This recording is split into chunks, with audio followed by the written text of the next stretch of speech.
Public বিশ্ববিদ্যালয়ের শিক্ষকদের আন্দোলন ভিন্ন খাতে প্রবাহিত করতে অর্থমন্ত্রী প্রতারণা ও হঠকারিতার আশ্রয় নিয়েছেন বলে অভিযোগ করেছে বিশ্ববিদ্যালয় শিক্ষক সমিতি। এদিকে সড়ক পরিবহন ও সেতুমন্ত্রী ওবায়দুল কাদের এবং শিক্ষামন্ত্রী মহিবুল হাসান চৌধুরীর সঙ্গে আজ বৈঠক করবেন শিক্ষক নেতারা। সর্বজনীন পেনশন প্রত্যয় স্কিম বাতিলের দাবিতে কর্মবিরতিতে আছেন পাবলিক বিশ্ববিদ্যালয়ের শিক্ষকরা। বুধবার ঢাকা বিশ্ববিদ্যালয়ের কলা ভবনের সামনের গেটে কর্মবিরতি অবস্থান কর্মসূচি শুরু হয়। ক্লাস পরীক্ষা সহ সব ধরনের একাডেমিক কার্যক্রম বন্ধ রয়েছে।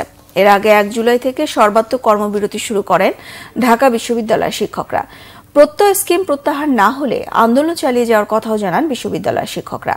একই সঙ্গে সর্বজনীন পেনশন স্কিম থেকে পাবলিক বিশ্ববিদ্যালয়কে বাদ দেওয়ার দাবিতে 3 দিন ধরে আন্দোলন করে আসছে ঢাকা বিশ্ববিদ্যালয় কর্মচারী ঐক্য পরিষদ।